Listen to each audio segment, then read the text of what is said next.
کریم صلی اللہ علیہ وسلم پر وحی کا ابتدائی دور اچھے سچے پاکیزہ خوابوں سے شروع ہوا۔ آپ صلی اللہ علیہ وسلم خواب میں جو کچھ دیکھتے وہ صبح کی روشنی کی طرح صحیح اور سچا ثابت ہوتا۔ پھر من جانب قدرت آپ صلی اللہ علیہ وسلم تنہائی پسند ہو گئے اور آپ صلی اللہ علیہ وسلم نے غار حرا میں خلوت نشینی اختیار فرمائی اور کئی دن اور رات وہاں مسلسل عبادت اور یاد الہی و ذکر و فکر میں مشغول رہتے، جب تک گھر آنے کو دل نہ چاہتا۔ توشہ ہمراہ لیے ہوئے وہاں رہتے۔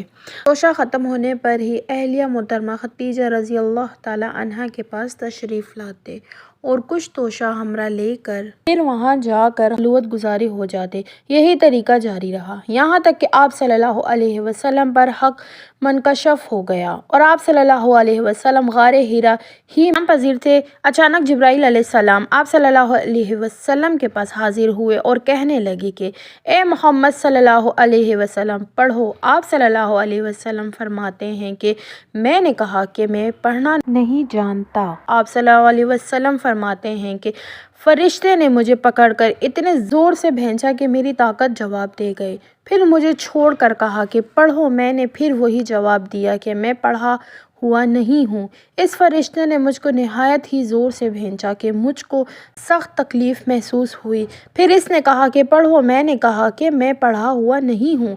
فرشتے نے تیسری بار مجھ کو پکارا اور تیسری مرتبہ پھر مجھ کو بھینچا، پھر مجھے چھوڑ دیا اور کہنے لگا کہ پڑھو اپنے رب کے نام کی مدد سے جس نے پیدا کیا اور انسان کو خون کی پھٹکی سے بنایا، پڑھو اور آپ کا رب بہت ہی مہربانیاں کرنے والا ہے۔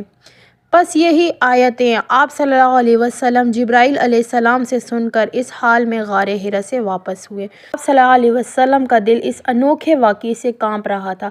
آپ صلی اللہ علیہ وسلم خدیجہ کے یہاں تشریف لائے اور فرمایا کہ مجھے کمبل اڑا دو، مجھے کمبل اڑا دو۔ لوگوں نے آپ صلی اللہ علیہ وسلم کو کمبل اڑا دیا۔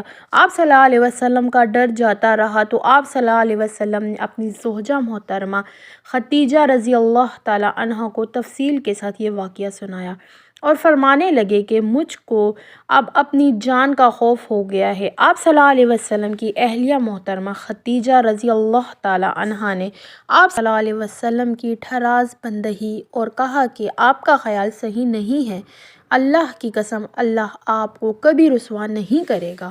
آپ تو اخلاق فاضلہ کے مالک ہیں، آپ تو کنبہ پرور ہیں، آپ بے کسوں کا بوجھ اپنے سر پر رکھ لیتے ہیں، مفلسوں کے لیے آپ کماتے ہیں، مہمان نوازی میں آپ بے مثال ہیں اور مشکل وقت میں آپ امر حق کا ساتھ دیتے ہیں۔ ایسے اوصاف حسنہ والا انسان یوں بے وقت ذلت و خواری کی موت نہیں پا سکتا۔ پھر مزید تسلی کے لیے خدیجہ رضی اللہ تعالی عنہا آپ صلی اللہ علیہ وسلم کو ورقہ بن نوفل کے پاس لے گئیں جو ان کے چچا زاد بھائی تھے اور زمانہ جاہلیت میں نصرانی مذہب اختیار کر چکے تھے اور عبرانی زبان کے کاتب تھے۔ چنانچہ انجیل کو بھی حسب منشائے خداوندی عبرانی زبان میں لکھا کرتے تھے۔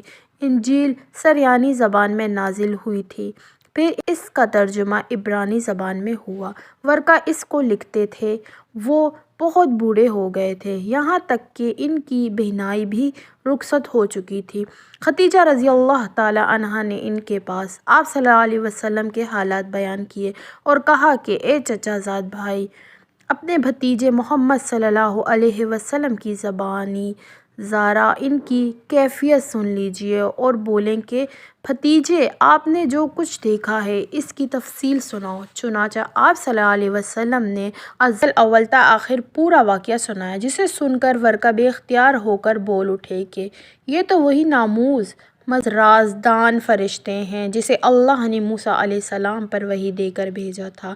کاش میں آپ کے اس عہد نبوت کے شروع ہونے پر جوان عمر ہوتا، کاش میں اس وقت تک زندہ رہتا جب کہ آپ کی قوم آپ کو اس شہر سے نکال دے گی۔ رسول اللہ صلی اللہ علیہ وسلم یہ سن کر تعجب سے پوچھا کہ کیا وہ لوگ مجھ کو نکال دیں گے، حالانکہ میں تو ان میں صادق و امین و مقبول ہوں۔ ورقہ بولا، ہاں یہ سب کچھ سچ ہے، مگر جو شخص بھی آپ کی طرح امر حق لے کر آیا لوگ اس کے دشمن ہو گئے ہیں، مگر مجھے آپ کی نبوت کا وہ زمانہ مل جائے تو میں آپ کی پوری مدد کروں گا۔ مگر ورقہ کچھ دنوں کے بعد انتقال کر گئے۔ پھر کچھ عرصہ تک وحی کی آمد موقوف رہی۔